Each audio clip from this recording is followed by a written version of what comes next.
ہر قسم کے روحانی جسمانی مسائل اور وظائف کے لیے پیر اقبال قریشی چینل کو سبسکرائب کریں۔ شان حسین بیان کرنی چاہیے۔ اب یاد رکھیں، اس کی حکومت کا اعلان ہوا، 5 آدمیوں کا اس کی بیعت سے انکار آ گیا۔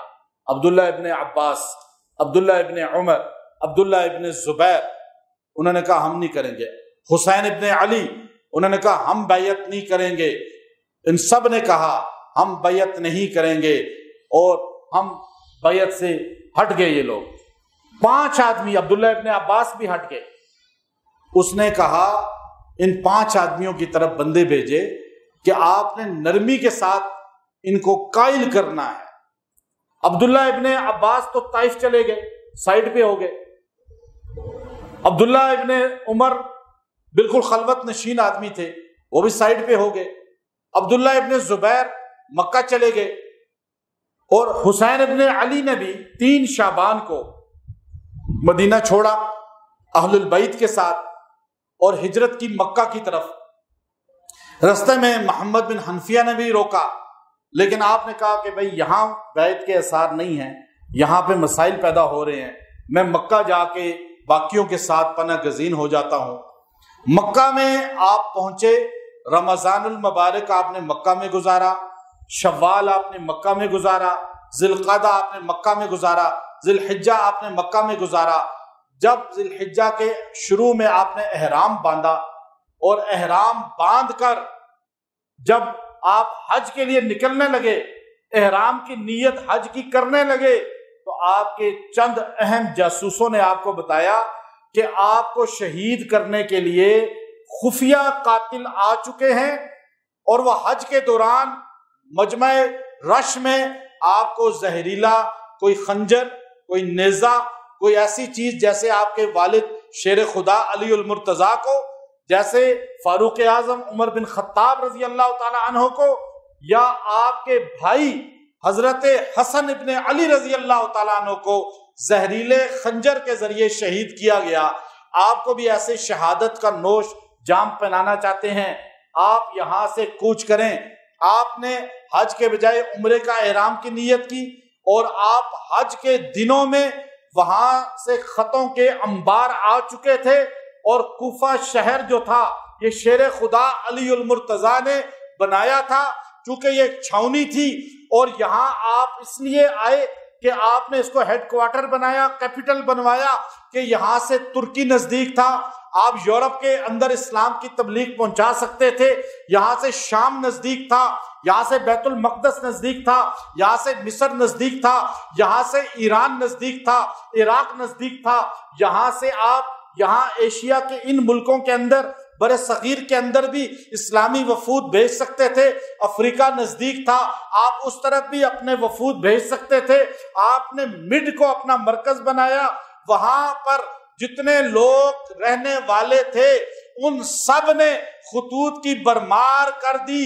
ایک نہیں، ابو الکلام آزاد رحمت اللہ علیہ نے لکھا 40,000 خطوط وہاں مکہ پہنچے، اور وہاں پر خط لکھنے والے محبت کے ساتھ، دعوی محبت کے ساتھ، وہ قسمیں کھا کر کہتے تھے اے حسین آپ ایک بار کوفہ آ جائیں، ہم سے غلطی ہوئی، ہم نے آپ کے والد کا فل ساتھ نہیں دیا، آپ کے بھائی کا فل ساتھ نہیں دیا، لیکن آپ کا ساتھ دیں گے، جان بھی چلی جائے غداری نہیں کریں گے۔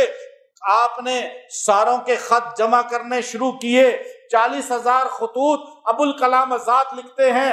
40,000 خطوط جب جمع ہو گئے، یہاں سے قتل کی سازش کا انکشاف ہوا۔ آپ نے اہل بیت کو جمع کیا، ان سے مشورہ کیا، اور آپ نے ایام حج میں مکہ کو چھوڑ کر کوفہ کی طرف رستہ سفر کا اختیار کرنا شروع کر دیا۔ آپ نے مسلم بن عقیل سب سے پہلے اپنے چچا زاد بھائی کو بھیجا، جاؤ جا کر تحقیق کرو۔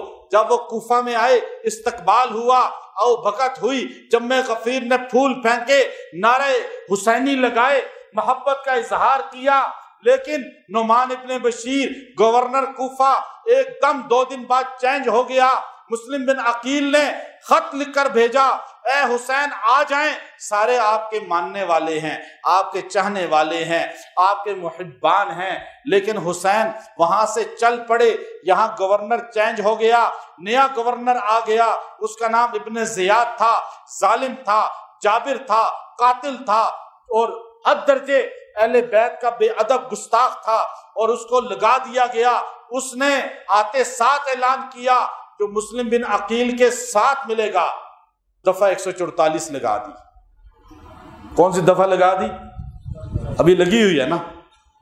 کہتے ہیں بائک پہ نہیں بیٹھ سکتے 2 بندے، وہاں اس نے کہا جو 2 بندے مسلم بن عقیل کے ساتھ، ایک بندہ بھی نظر آ گیا، ہم مسلم بن عقیل کو تو کچھ نہیں کہیں گے، اس کو پہلے قتل کریں گے اور اس کے گھرانے پورے کو قتل کریں گے۔ اب یہاں جانصاروں کا پتہ چلنا شروع ہوا۔ وہ نبی کے غلام تھے، وہ نبی کے جانصار تھے کہ حضور کا ساتھ احد میں نہیں چھوڑا، بدر میں نہیں چھوڑا، 27 غزوات میں نہیں چھوڑا۔ یہاں پہ یہ نام لیوا اپنے آپ کو حسینی کہنے والے، جب مسلم بن عقیل نے کہا اللہ اکبر عشاء کی نماز میں، تو مولانا ابوالکلام آزاد نے بڑی بہترین کتاب لکھی ہے، پڑھ کے دیکھیے گا۔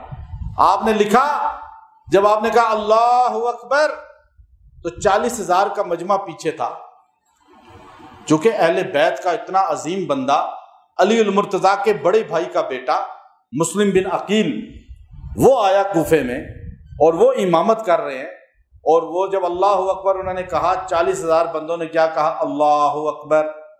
نماز کے دوران ہی منادی نے اعلان کیا کہ جو بندہ مسلم کے ساتھ نظر آئے گا اسے اس کے گھر کو تباہ کر دیا جائے گا۔ پچھلی صفیں بھاگنا شروع ہو گئی۔ یہ حال تھا کوفی لا یوفی، ایک سب بھاگی، دوسری بھاگی، تیسری بھاگی۔ مسلم قرات کرتے رہے، 4 رکعت کا سلام پھیرا تو پیچھے ایک بھی کھڑا نہیں تھا، اور جب مسلم آئے تھے تو نعرہ حسینی لگانے والا پورا شہر تھا، سارے کہتے تھے ہم حسینی ہیں، ہم حسین کے غلام ہیں۔ لیکن جب حسین مسلم بن عقیل نے سلام پھیرا تو پیچھے کتنے لوگ تھے؟ ایک بھی نہیں تھا۔ اور آپ نے مڑ کر دیکھا، آپ نے خط لکھا، حسین کوفے آنے کی غلطی نہ کرنا، یہ تو بے وفا لوگ ہیں، انہوں نے تمہارے والد سے بے وفائی کی، بھائی سے بے وفائی کی، اب آپ کو اسی کوفہ میں شہید کرنا چاہتے ہیں۔ پہلے باپ کو اسی کوفہ میں والد کو شہید کیا، بھائی کو اسی کوفہ میں بلا کے شہید کیا، اور اب آپ کو شہید کر کے اس خاندان کو ختم کرنا چاہتے ہیں۔ در حقیقت وہ لوگ اہل بیت کے دشمن تھے یا نہیں؟ اہل بیت کو بالکل ختم کرنا چاہتے تھے۔ تو خط بھی چلا گیا، لیکن مسلم جس گھر میں رات گزارنے کے لیے جاتے، ہوٹل تو تھے نہیں، ہوٹل میں چلے جائیں، بھوک لگی ہوئی ہے، کھانا دیتا کوئی نہیں، دروازے سارے بند کر کے اندر لائٹیں بند کر دی کہ کہیں ہم سے پناہ نہ مانگ لیں۔ آخر آپ کو گرفتار کیا گیا اور آپ کو چھت سے، 3 منزلہ چھت تھی، وہاں سے قتل کر کے نیچے پھینک دیا گیا۔ لیکن آپ کا خط جب پہنچا تو حسین رستے میں تھے، امام علی مقام رستے میں تھے۔ علم غیب کس کے پاس ہے؟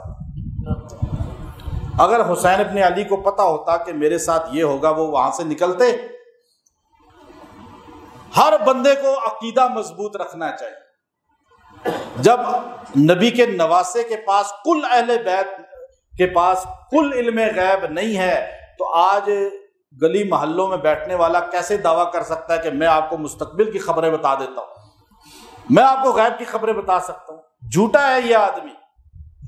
یاد رکھیں، ان کو پتا ہوتا کہ آگے یہ ہونا ہے تو وہ اہل بیت کو لے کر کبھی نہ آتے۔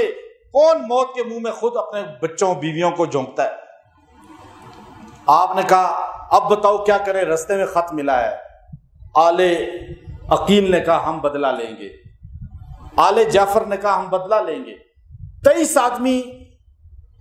آدمی اس قافلے میں خالصتاً اہل بیت کے تھے، باقی 72 قافلہ تھا، وہ آل عقیل تھے، آل جعفر تھے، 16 آل حسن و حسین تھے، حضرت حسن کے بچے، حضرت حسین کے بچے 16 تھے۔ حضرت علی کے بیٹے 5 تھے، اور اسی طرح 72 نفوس تھے ٹوٹل جو آپ کے ساتھ آئے تھے، عورتیں بھی اس میں شامل تھی۔ 25 گھوڑے تھے، 40 پیدل تھے. اب یہ بیچارے گھوڑے بھی پورے نہیں تھے جب کرب و بلا میں پہنچے. اب آپ دیکھیے راستہ جس نے روکا آپ کو گھیر کر ایسے راستہ تنگ کیا, آپ کو گھیرتے دریا فرات سے سائیڈ پہ جہاں پانی نہیں تھا وہاں جا کے آپ کو پڑاؤ ڈلوایا. اس کا نام حر ابن یزید تھا, وہ لشکر کا امیر تھا ان کے یزیدی لشکر کا. حر جو ہے اس نے حضرت حسین کو جتنا دبا سکتا تھا, جتنا جکڑ سکتا تھا, اس قافلے کو جکڑا. لیکن جب حسین رضی اللہ تعالیٰ عنہ کی ایک نگاہ اس پہ پڑی ہے تو وہ ایک دم آ کے قدموں میں بیٹھ گیا اور کہنے لگا میں نے بڑی غلطی کی ہے آپ کو جکڑ کے, آپ کو جانے نہیں دیا, ورنہ آپ نکل سکتے تھے, لیکن اب مجھے سمجھ آ گئی ہے میں بہت غلط تھا, تو آج میں آپ کے ہاتھ پہ بیعت کرتا ہوں. آپ بتائیں میں آپ کا دفاع کرتے ہوئے مر گیا تو کہاں جاؤں گا؟ کیا آپ کے نانا کی شفاعت ملے گی؟ آپ نے فرمایا میرے نانا کی شفاعت تمہیں مل جائے گی. اس نے کہا پھر مجھے جان کی پرواہ نہیں. پہلا بندہ آپ کے دفاع میں لڑتے ہوئے قتل ہوا ہے, اسی لشکر کا امیر. توبہ کر لی, تائب ہو گیا.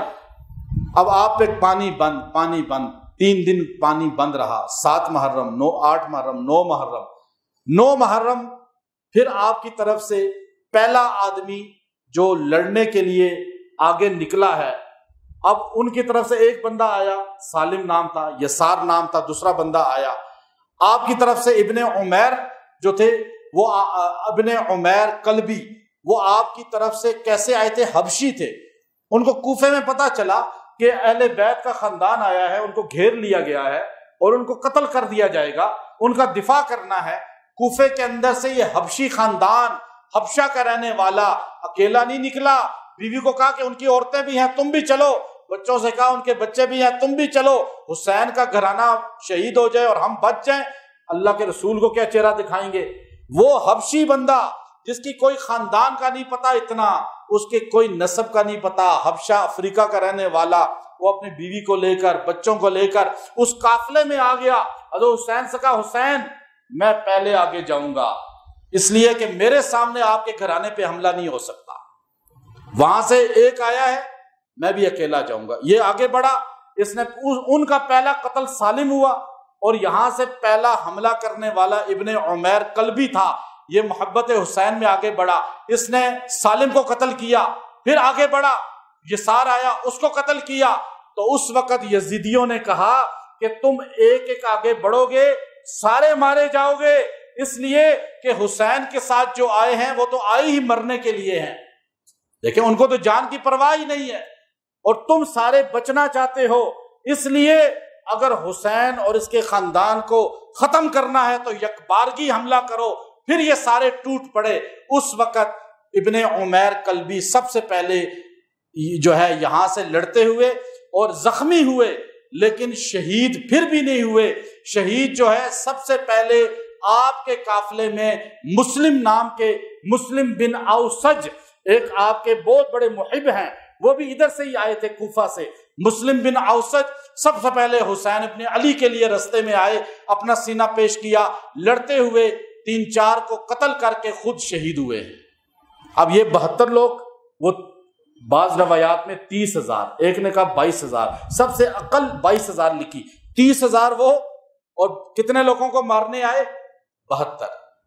بھائی پتا تھا کہ حسین اس باپ کا بیٹا ہے جس نے خیبر میں ایک دروازے کو ہاتھ سے اٹھایا تھا جس کو 40 بندے نہیں اٹھا سکتے. تو اب یہ جب ایمان اندر سے نکل جاتا ہے, جب انسان شیطان بن جاتا ہے, کلمہ نبی کا پڑھ کے بھی, قرآن کو پڑھ کے بھی, نماز, کیا وہ نمازی نہیں تھے جو لڑنے آئے تھے حسین سے؟ بتائیں, جمعہ نہیں پڑھتے تھے, روزے نہیں رکھتے تھے, قرآن نہیں پڑھتے تھے, سب کام کرتے تھے, لیکن جب محبت اہل بیت نکل جائے تو بندہ ایسا ہی ہو جاتا ہے. ہوتا ہے نہیں ہوتا؟ اب جب یہ سارا قتل ہو گیا, آپ کے قافلے کے قتل ہوتے رہے, آپ نے اپنے بھتیجے سے کہا, قاسم, سب سے حسین قافلے کے, حضرت حسن کے بیٹے, 18 سال کے نوجوان, آپ نے اپنے بھتیجے سے کہا بیٹا ان سے کہو نماز پڑھنے دیں. تو یزیدیوں نے نعرہ لگایا تمہاری تو نماز بھی قبول نہیں، تم تو باغی ہو۔ اب یہ جملہ کس کو کہا جا رہا ہے؟ حضرت قاسم نے غصے سے کہا بدبختو، کیا اس کی نماز قبول نہیں جس کے خاندان سے تمہیں نماز ملی ہے؟ زمانے بھر میں جو بٹ رہا ہے تیرے گھر کا اناج زہرا۔ تو اب اس نے آگے سے کہا کہ تم اس کو کہہ رہے ہو تمہاری نماز قبول نہیں جس کے در سے تمہیں نماز ملی ہے، جس کے نانا سے تمہیں نماز ملی ہے۔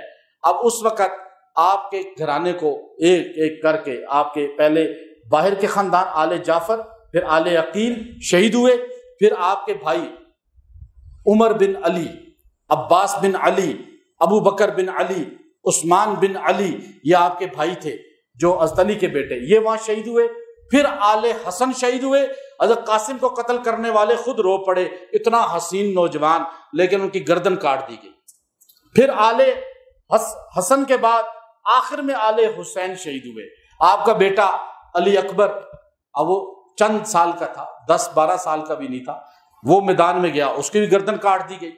پھر آپ پیاس سے 9 محرم کی رات تھی، آپ نے اپنے بچے کو پیار کرنے کے لیے علی اصغر کو اٹھایا، 6 ماہ کا بچہ، اس کو یوں پیار کرنے کے لیے اٹھایا، مولانا ابوالکلام آزاد نے لکھا وہ تیر پھینکا گیا جو جانوروں کو شکار کرنے کے لیے استعمال ہوتا تھا، وہ 6 ماہ کے بچے کے گردن میں چلا گیا، حسن حسین کے ہاتھوں میں خون آ گیا۔ آپ نے فرمایا اللہ اس پہ راضی ہے تو میں بھی راضی، وہ بھی شہید ہو گیا۔ عباس بھی آپ کے بھائی شہید ہو گئے، علمدار جن کو کہا جاتا ہے، اور آپ کا خاندان سارا ذبح مردوں میں ایک زین العابدین رحمت اللہ علیہ، آپ کے نوجوان 14 سال کے بیٹے بیمار کربلا، وہ 9 محرم کی رات تھی، آپ حسین رضی اللہ تعالیٰ نے خواب دیکھا، تھوڑی دیر کے لیے اونگ آئی، حضور نے فرمایا حسین آ جاؤ میرے ساتھ افطاری کرو۔ آپ نے کہا بس آخری دن ہے آج 10 محرم کی صبح۔ حضرت زین العابدین رحمت اللہ علیہ بیمار تھے، ہل نہیں سکتے تھے، اور آپ یوں خیمے کے ساتھ ٹیک لگائے ہوئے تھے، عورتیں پریشان تھیں، اور آپ جو ہے اس میں آپ کی ٹانگیں بالکل پتلی پتلی سوکھی ہوئی تھی، بیماری ایسی لگی ہوئی تھی کہ آپ کی ٹانگیں دبلی ہو چکی تھی، بیمار کربلا اس لیے کہا جاتا ہے۔ تو آپ یہ اشعار پڑھ رہے تھے، ابن کثیر البدایہ میں لکھتے ہیں اف لک یا زہر من خلیلی، آپ یہ اپنے اس کے اندر اف لک یا زہر من خلیلی والدہر والیقنع بالبدیل من طالب او صاحب قتیل وانما الامر الی الجلیل، اور آپ نے فرمایا من کل حی، اور آپ نے فرمایا اف لک یا زہر من خلیلی، کہ بہت افسوس ہے زمانے والو جس کا کلمہ پڑھتے ہو اسی کے گھرانے کو آج چھوڑ دیا۔ یعنی آپ کے اشعار پورے کے آپ خلاصے کو دیکھیں، وَالدَّهْرُ وَالْيَقْنَعُ بِالْبَدِيلِ، آج ہم نے زمانہ بدلتا ہوا بھی دیکھا ہے کہ قرآن نبی کا ہاتھ میں اور تلوار اسی نبی کے نواسے کو قتل کر رہی ہے۔ یہ عجیب حالت تھی، وَالدَّهْرُ وَالْيَقْنَعُ بِالْبَدِيلِ وَإِنَّمَا الْأَمْرُ إِلَى الْجَلِيلِ، اللہ کے فیصلے ہیں، وہاں ہو جائیں گے، پتہ چل جائے گا، لیکن اللہ نے بتانا تھا اگر حسین رضی اللہ تعالیٰ عنہ شہید نہ ہوتے تو قیامت کی صبح تک حق اور باطل کی پہچان ہی نہ ہوتی، ہمیں کیسے تمیز ہوتی کون یزیدی ہے کون حسینی ہے۔ آج کائنات کے اندر بچے بچے کو پتہ چل گیا کردار حسینیت کا اور کردار یزیدیت کا، پتہ ہے یا نہیں؟ اب آپ کو شہید کرنے کے لیے باغے آگے، اب آپ کو آخر سجدے میں شہید کیا ہے، نماز میں شہید کیا ہے، یوں شہید نہیں کر سکتے تھے۔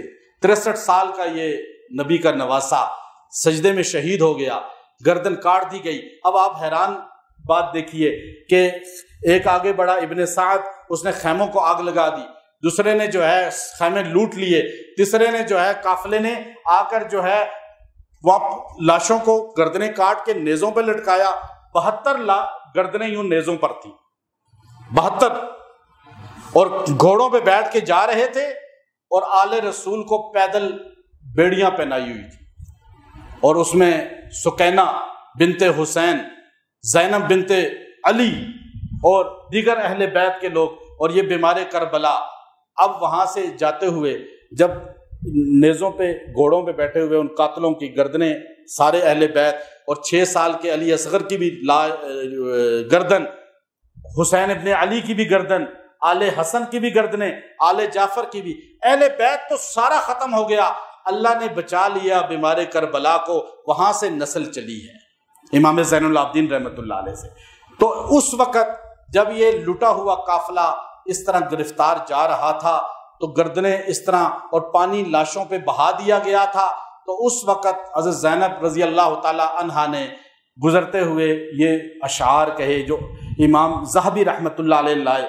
آپ نے اس وقت فرمایا یا محمدا یا محمدا صلی علیک الالہ وملک السماء ھذا حسین بالعراء مزمل الدماء مقطع الاعضاء ذریتک صبایا وبناتک مقتلا آپ تفسی علیہ الریاء یا محمد۔ یہ اشعار ایسے تھے، یہ الفاظ دہائی کے ایسے تھے کہ جنہوں نے قتل کیا وہ بھی آخر رو پڑے۔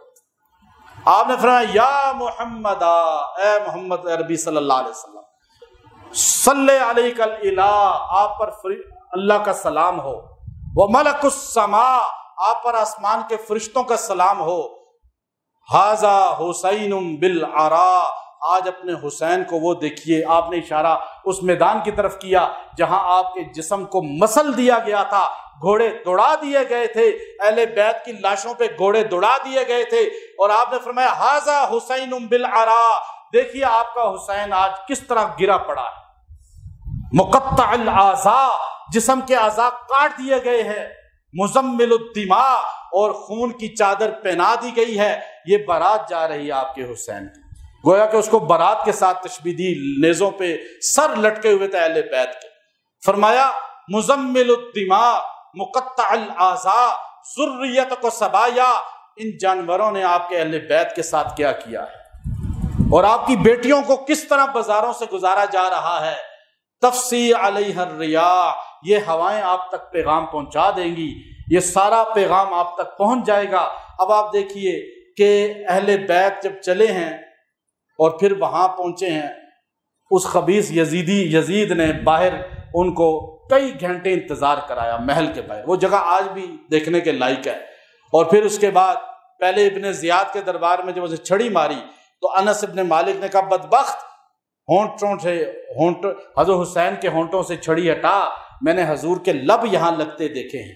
جب یزید کے دربار میں اس نے چھڑی ماری تو زید ابن ارقم کھڑے ہو گئے، کہا بدبخت یہ چھڑی ہٹا دے، میں نے ان ہونٹوں کو رسول اللہ کے ہونٹوں پہ لگتے ہوئے دیکھا ہے۔ اب پھر آپ دیکھیے کہ اہل بیت جو ہے ان کو کس طرح دردناک حالت میں، اب کہا جائے جی بے شک یہ تاریخ بعد کی ہے، لیکن قتل حسین ہوا اور ظلم ہوا اہل بیت پر، اور ہمیں اس ظلم کو اس لیے بیان کرنا چاہیے کہ خالی اس ظلم کو کہانی کی شکل میں نہیں بلکہ فکر حسین کو اختیار کرنا چاہیے کہ حضرت حسین باطل کے سامنے ڈٹے، باطل کے سامنے جھکے نہیں۔ آج اگر ہماری عوام باطل حکمرانوں کو ووٹ دینا چھوڑ دے، ان کے جھکاوے میں نہ آئے، ان کے دھوکے میں نہ آئے، آج آپ کا ایم این اے ایم پی اے جب الیکشن کا دن آتا ہے صرف آپ کی تھوڑی سی آ کے تعریف کرتا ہے، آپ کے گھر پہ آ جاتا ہے، فوتکی پہ آ جاتا ہے، آپ بک جاتے ہیں، آپ بھول جاتے ہیں یہ وہی ظالم ہے جو ظالموں کے ساتھ جڑ کے اس نے ہمارا خون نچوڑا۔ بکتے ہیں یا نہیں بکتے؟ سارے پیسوں پہ نہیں بکتے، یاد رکھیں، بکنے کی مختلف قیمتیں لگتی ہیں ان کے یہاں۔ تو آج سے آپ نیت کر لیں، حسین رضی اللہ تعالیٰ عنہ نے باطل کا ساتھ نہیں دیا، آپ ظالموں کا ساتھ نہیں دیں گے۔ آپ ظالموں کو ووٹ دے دیں اور پھر کہیں جی ہم حسینی ہیں تو آپ حسینی نہیں ہیں کردار کے لحاظ سے، یہ بات ہے یا نہیں؟ آج ظالم کیوں دندناتے، ووٹ لے کے ہمیں کبھی نظر ہی نہیں آتے، پھر آتے ہیں نظر، پھر تو آپ کی بات بھی کوئی نہیں سنتا۔ تو اس لیے یاد رکھیں ایسے لوگوں کے ساتھ اس طرح ہر باطل کا ساتھ دینا چھوڑ دیں، اللہ آپ کو اس حسینی کردار عطا فرمائے گا۔ اور آج حسین زندہ ہیں، یہ دیکھیے عجب لڑی ہے جنگ بھی، عجب لڑی ہے جنگ بھی، عجب لڑی ہے جنگ بھی حسین نے یزید سے، ہو اس سے بڑھ کے جیت کیا، یزید تھا حسین ہے۔ یہ جنگ کیسی تھی؟ عجب لڑی ہے جنگ بھی حسین نے یزید سے۔ یزید تھا حسین، سارے بولیں حسین، آج بھی ہیں یا نہیں؟ ہمارے دلوں میں ہیں یا نہیں؟ قیامت تک رہیں گے۔ یزید ہے کسی کے دل میں؟ یزید تھا، ذکر تھا اس کا جب تک اقتدار تھا۔ ہر اقتدار والا جب یزید بنتا ہے، آج دبئی کے اسپتال میں جا کر دیکھ لیں، ایک یزید لیٹا ہوا ہے یا نہیں؟ وہ تھا یا ہے؟ وہ بھی تھا۔ ہمارے حکمرانوں سوچ لو، ہر وہ باطل سوچ لے، تم بھی کل تھا ہو جاؤ گے۔ اگر یہ ہونا چاہتے ہو کہ ہے تو پھر اللہ کے بندوں کی خیال رکھیں، اللہ کے بندوں کے دلوں میں حکومت کریں، انشاءاللہ تم بھی پھر تھا نہیں ہوگے بلکہ ہو جاؤ گے۔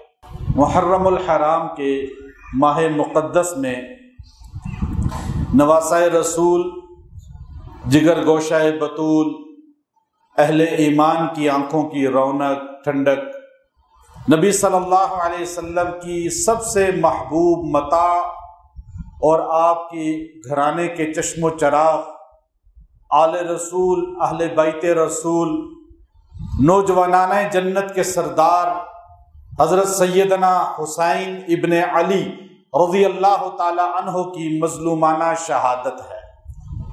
یہ وہ عظیم ہستی ہیں جن کو دردناک حالت میں کرب و بلا کے اندر میدان کربلا میں شہادت کا جام نوش کرنا پڑا۔ حضرت حسین ابن علی رضی اللہ تعالی عنہ، جن کو رسول اللہ صلی اللہ علیہ وسلم اتنی محبت، اتنی عنایتیں عطا فرماتے تھے کہ آپ صلی اللہ علیہ وسلم کے کندھوں پہ بیٹھے ہوئے تھے، اور آپ علیہ الصلوۃ والسلام کے کندھے پہ دونوں پاؤں آگے لٹکائے ہوئے حضرت حسن اور حسین تشریف فرما تھے، اور آپ کی زلف مبارک کے ساتھ جن کو قرآن واللیل کہتا ہے، اور آپ کے چہرہ انور کے ساتھ جس کو قرآن والضحیٰ کہتا ہے، یہ جنت کے شہزادے کھیل رہے تھے۔ حضرت ابو بکر صدیق رضی اللہ تعالی عنہ نے جب دو جہاں کے سردار کے کندھوں پہ یہ بچے سوار دیکھے تو آپ فرمانے لگے، شہر مدینہ ہے، گلیاں مدینے کی ہیں، اور اس ہستی کے کندھوں پہ یہ نوجوان بیٹھے ہوئے ہیں جس ہستی کے جسم پہ اللہ نے کبھی مکھی نہیں بیٹھنے دی، اللہ نے کبھی میل نہیں آنے دیا، کبھی مچھر نہیں بیٹھنے دیا۔ وہ پاک نبی، وہ پاک جسم، وہ شخصیت کتنی پاک ہوگی جو نبی کے کندھوں پہ سوار ہوتی ہے۔ ان سے محبت ہی تو ایمان ہے، ان کا ذکر ہی تو ایمان ہے۔ آج ہر مسلمان کو ذکر حسین کرنا چاہیے، فکر حسین اپنانی چاہیے، اس لیے کہ ذکر حسین عبادت ہے تو فکر حسین بھی عبادت ہے۔ ذکر حسین جنتی ہونے کی نشانی ہے تو فکر حسین جنت لے جانے کی ضمانت ہے۔ ذکر حسین، اللہ کے پیغمبر کے کندھوں پہ یہ پاک جسم لے کے یہ جنت کا شہزادہ بیٹھا ہوا ہے، اور ابو بکر فرما رہے ہیں، واہ واہ بخن بخن، واہ واہ واہ واہ، کیا خوبصورت سواری ہے، کیا خوبصورت سواری ہے کہ جنت، دیکھیے ساری کائنات حضور کے دیدار کو ترستی ہے۔ صحابہ حضور کے دیدار کو ترستے تھے، پوری کائنات کے ولی کتب خواب میں زیارت کو ترستے ہیں، لیکن یہ تو کندھوں پہ بیٹھے ہوئے ہیں، یہ تو سوار جو ہے بن چکے ہیں۔ تو فرمایا بخن بخن، واہ واہ کیا خوبصورت سواری ہے۔ تو حضور نے فرمایا ابو بکر یہ کیوں نہیں کہتے کیا خوبصورت سوار ہے، چونکہ یہ سوار ایسا ہے کہ اس سے محبت کرنے والے بھی خوش قسمت ہوں گے، کیونکہ آپ نے فرمایا الحسین منی وانا من الحسین، حسین میرے جسم کا ٹکڑا ہے، مجھ سے ہے اور میں حسین سے ہوں۔ نواسے کے بارے میں کہہ رہے ہیں، چونکہ محبت تھی، اور آپ نے حضرت حسن حسین کو یہ سونگ رہے ہیں جیسے پھول سونگا جاتا ہے، بچے کو سونگ رہے ہیں، یوں ناک لگا کے ہمارے نبی اور ان کے جسم کے خوشبو لے رہے ہیں۔ سیدہ عائشہ نے پوچھا یا رسول اللہ آپ ایسے کیوں سونگھ رہے ہیں؟ فرمایا ریحانتا یا فی الجنہ، یہ میرے جنت کے پھول ہیں، جن کو جنت کا پھول رسول اللہ کہیں، جن کو اپنے جسم کا ٹکڑا رسول اللہ کہیں۔ اور حضور نے فرمایا سیدہ شباب اہل الجنہ الحسن والحسین، اے امت کے لوگوں سمجھ لینا جنت میں کوئی بوڑھا ہو کے نہیں جائے گا، جنت میں سارے جوان ہو کے جائیں گے۔ عیسیٰ علیہ السلام کی عمر لے کر 33 سال کی بھرپور جوانی کے ساتھ انسان جنت میں جائے گا۔ حضور نے فرمایا بوڑھا کوئی جنت میں نہیں جائے گا۔ صحابی پریشان ہو گئے، آپ نے مسکرا کے فرمایا کہ تم سارے جوان بن کے جنت میں جاؤ گے، اور تم جوانوں کا سردار حسن ہوگا اور حسین ہوگا۔ جو چاہتا ہے جنت میں جائے، جو جس ملک کے بادشاہ کو نہ مانے تو اس ملک کا تو ویزا ہی نہیں ملتا اس کو۔ آپ کسی ملک کے بادشاہ کے خلاف تقریر کر کے دکھائیں، پھر آپ ایمبیسی سے ویزا لے کے دکھائیں، ویزا ملے گا؟ جنت میں جانا ہے تو حسین کا در پکڑنا پڑے گا، حضرت حسن کو پکڑنا پڑے گا، ان کے قدموں میں بیٹھنا پڑے گا۔ اس لیے آل رسول، اہل البیت اور آل حسین، آل حسن، ان کا ذکر کرنا یہ عبادت ہے۔ حضرت امام شافعی رحمۃ اللہ علیہ جب ذکر حسین کرتے تو کھو جاتے، ذکر اہل بیت کرتے تو کھو جاتے۔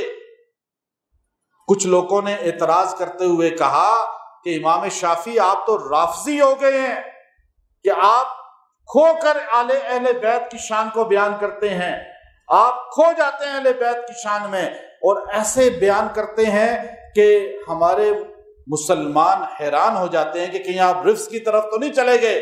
تو آپ نے ایک جملہ کہا، آپ نے فرمایا لو کان رفضا حب آل محمد فلیشہد الثقلین انی رافض، اگر آل رسول کا ذکر رفض ہے تو کائنات کے جنوں ان سن لو کہ شافعی سب سے بڑا رافضی ہے۔ اہل بیت کی شان رفض نہیں ہے، ابو بکر و عمر کی تنقیص کرنا رفض ہے۔ اہل بیت تو ہمارے آنکھوں کے تارے ہیں۔ امام نسائی نے اہل بیت کی شان میں جب کتاب لکھی تو آپ کو مسجد کے صحن میں یہ کہہ کر شہید کر دیا گیا کہ آپ تو رافضی ہو گئے۔ یاد رکھیں اہل بیت ذکر حسین یہ امتی شروع سے کرتے آئے۔ شاہ ولی اللہ نے اس پر بڑا لکھا، اور شاہ عبدالحق محدث دہلوی نے بڑا لکھا۔ امام شافعی جیسا فرد یہ جملہ کہہ رہا ہے لو کان رفضا حب آل محمد، اس لیے ذکر حسین اصل میں فکر حسین پیدا کرتی ہے۔ آج یزیدیت پھیل رہی ہے، آج حکمران بھی یزیدی افکار والے بن چکے ہیں۔ آج حسینی کردار کی ضرورت ہے، ہر جگہ ہر محفل میں حضرت حسین رضی اللہ تعالیٰ عنہ، جن کو پہلے بتا دیا گیا، جن کے شہادت کا بچے ہی تھے تو آپ کو پتہ چل گیا نبی علیہ السلام کو۔ حضور علیہ السلام ایک دن حجرہ مبارک میں کنز العمال کے اندر حدیث لائے۔ حضور حجرہ مبارک میں آپ نے فرمایا اے ام سلمہ آپ دروازے پہ پہرا دیں، آپ دروازے پہ پہرا دیں، کوئی اندر نہیں آنا چاہیے، ابھی ایک فرشتہ آنے والا ہے، میں نے اس سے بات کرنی ہے۔ آپ علیہ الصلوۃ والسلام اندر خلوت میں، تھوڑی دیر گزری، حضرت حسین دوڑتے دوڑتے آئے، بچے تھے کھیلتے کھیلتے آئے۔ ام سلمہ نے روکنا چاہا، حسین رونے لگے، بچے روتے کو کون پھر سنبھالے، اور ضد کر کے آپ کی ہاتھوں سے چھوٹ کے اندر چلے گئے۔ آپ روکتی بھی رہی لیکن بچے تھے، 4 سال کے تھے، 3 سال کے تھے، اور اندر چلے گئے۔ نبی کریم صلی اللہ علیہ وسلم تھوڑی دیر کے بعد سیدہ ام سلمہ فرماتی ہیں میں نے اندر سے بلک بلک کے رونے کی آواز سنی، میں دوڑتی ہوئی اندر گئی، میں نے دیکھا کہ حضرت حسین ابن علی رضی اللہ تعالی عنہ نبی صلی اللہ علیہ وسلم کی گود میں بیٹھے ہوئے ہیں، اور حضور علیہ السلام ان کو یوں دبوچے ہوئے ہیں، اور حضور ان کو اپنے سینے سے لگا کے بلک بلک کے رو رہے ہیں، جیسے بندہ آواز بھی نکل رہی ہے اور جسم بھی کانپ رہا ہے، ایسے کانپ رہا ہے جسم، اور آپ یوں رو رہے ہیں اس طرح۔ میں نے کہا یا رسول اللہ کیا حادثہ پیش آیا، آپ کو کیا تکلیف پیش آئی کہ آپ اس طرح افسردہ اور رو رہے ہیں؟ آپ نے فرمایا ام سلمہ ابھی ابھی فرشتہ میرے پاس آیا، اور وہ فرشتہ کبھی پہلے نہیں آیا، اس فرشتے نے آ کر مجھے خبر دی ہے کہ میرے اس نوجوان شہزادے کو دنیا میں میری امت ہی شہید کرے گی، میرے امت کے لوگ ہی شہید کریں گے، اور اس کی جہاں شہادت ہوگی وہ کرب و بلا کی جگہ کی مٹی مجھے لا کے دی ہے۔ سیدہ ام سلمہ کو تھوڑی مٹی دے دی، انہوں نے محفوظ کر لی تھی۔ اب آپ دیکھیے حضور علیہ السلام کو پتہ چل گیا کہ میرے نواسے کو شہید کیا جائے گا، اور آپ افسردہ ہوئے، آپ روئے بھی، رونا عیب نہیں ہے، آپ کی شہادت کا سن کے رونا عیب نہیں ہے، وویلا کرنا، ماتم کرنا بہت زیادہ جو ہے اس کے لیے حد سے تجاوز کر جانا، لیکن افسردہ ہونا، پریشان ہونا، غمگین ہونا، یہ تو سنت رسول ہے، لیکن حد سے تجاوز کسی چیز کا جائز نہیں ہوتا۔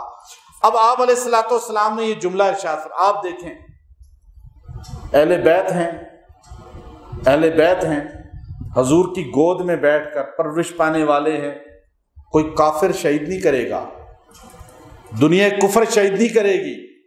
آپ ٹیپو سلطان کو دیکھیں، انگریز نے اس کو جب قتل کیا، شہید کیا، تو ٹیپو سلطان کی روب اتنا تھا، اس کی شان اس وقت کے لحاظ سے دیکھ کر انگریز نے انگریز ہوتے ہوئے، کافر ہوتے ہوئے ٹیپو سلطان کی ڈیڈ باڈی کو کوئی اس کا مسئلہ نہیں کیا، کوئی اس کی لاش کی بے حرمتی نہیں کی، بلکہ اس کو اٹھایا تابوت میں، توپوں کی سلامی دی اور کہا اب دفن کرو، کیونکہ تھا تو جرنیل آدمی، بے شک ہمارا دشمن تھا، لیکن کیسے مسلمان تھے، کلمہ پڑھنے والے، شفاعت رسول کی امید رکھنے والے، قرآن کا نام لینے والے، اپنے ہی نبی کے نواسے کو بلا کر کس طرح دردناک حالت میں شہید کیا، اور پھر اس کی جسم مبارک کی کیسے توہین کی، کیسے ان کا سر کاٹا۔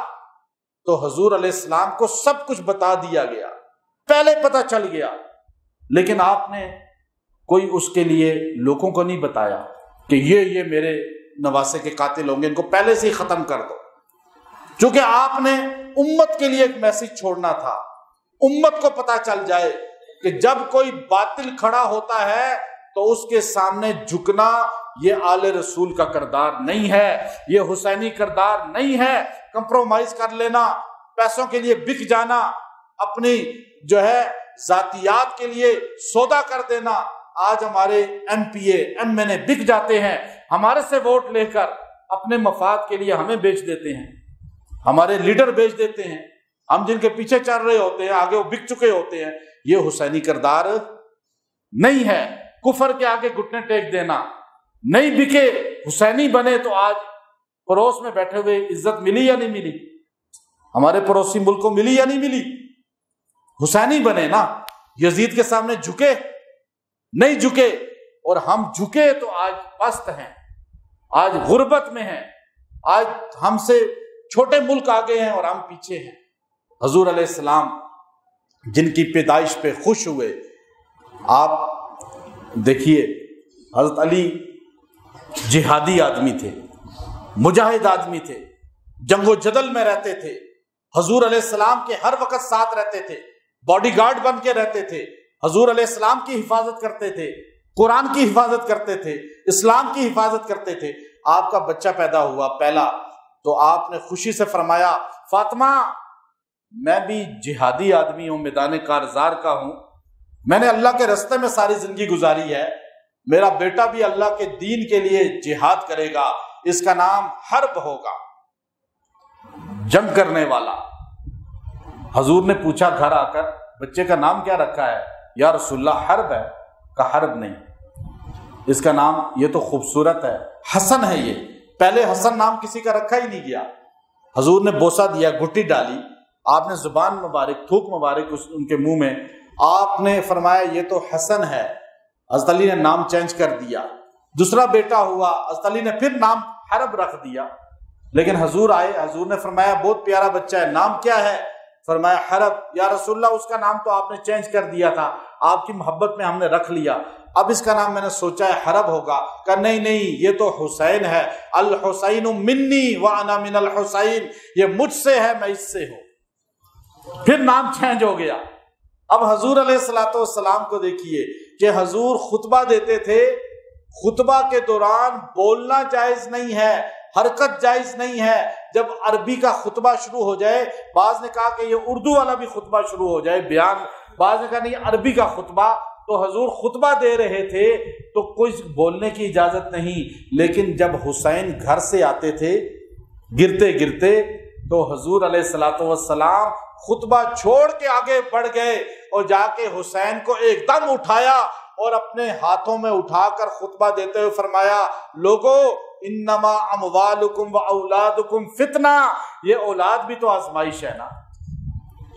آپ خطبے کے دوران اپنے نواسے کو اٹھائے رکھتے تھے، اتنی محبت کہ اس کو انہوں نے کہا سر مبارک سجدے اندر نماز سرور پڑھا رہے تھے، سر مبارک سجدے اندر نماز سرور پڑھا رہے تھے، حضور آگے صحابہ پیچھے، فرض وہ اپنا ادا رہے تھے، ماحول ایسے میں مسکرا کے حسین گھر سے جو آ رہے تھے، حسین پشتے نبی پہ چڑھ کے زمانے بھر کو بتا رہے تھے ملے گی جنت پیئیں گے کوثر، ملے گی جنت پیئیں گے کوثر، اسی کو محشر میں چین ہوگا، نبی محبت کرے گا اس سے کہ جس کے دل میں حسین ہوگا۔ یہ حضور نے بتا دیا، حضور نے خطبہ چھوڑ دیا، حضور آگے بڑھ گئے، حسین کو اٹھا کر حضور نے بتا دیا ملے گی جنت پیئیں گے کوثر، اسی کو محشر میں چین ہوگا، نبی محبت کریں گے اس سے کہ جس کے دل میں حسین ہوگا۔ دل میں حسین نہیں ہے، کوئی عبادت قبول نہیں ہے۔ یہ اہل بیت کی محبت ہے۔ اب آپ دیکھیے کہ حضور علیہ الصلوۃ والسلام کتنی محبت، لیکن یہ حضور علیہ السلام کے نواسے ہیں، یہ حضور علیہ الصلوۃ والسلام کے اہل البیت ہیں، حضور علیہ الصلوۃ والسلام کے جو ہے خاندان کے لوگ ہیں، لیکن ان کو کیسے دردناک حالت میں، محرم کا مہینہ ہے، ہمارا مقصود صرف اپنا نام محبان اہل بیت میں لکھوانا ہوتا ہے۔ یہ جو ہم ذکر کرتے ہیں نا حسین، ذکر حسین، لوگوں کو رولانا نہیں ہوتا۔ ہم محبان اہل بیت میں فرشتوں کے پاس ہم جمعہ کے دن لکھوا دیتے ہیں، سننے والے بھی بولنے والے بھی، کہ وہاں روضہ رسول پہ جا کے پیش کر دیا جائے کہ ہم رسول اللہ کے گھرانے سے محبت کرنے والے ہیں۔ اور یاد رکھیں جو نبی کے اہل بیت سے محبت کرتا ہے، ذکر کرتا ہے، نجات اس کی ہو جاتی ہے۔ امام شافعی نے اس پر اتنا لکھا ہے، کبھی پڑھ کر دیکھیے گا، امام نسائی نے لکھا ہے، پڑھ کر دیکھیے گا، باقاعدہ اس پر پورے احادیث جمع کی گئی ہیں، امام نسائی نے تو پوری کتاب لکھی ہے اس پر۔ حضور علیہ السلام کا نواسا، جب یزیدی حکومت آتی ہے، یزید کو سلطنت ملتی ہے، اقتدار ملتا ہے، اور یاد رکھیں کہ یزید کا اقتدار جو تھا وہ ایک صحابہ کے دور کے بعد آیا۔ اب وہ پہلی حکومت ایسی تھی جس کا حکمران غیر صحابی بنا ہے۔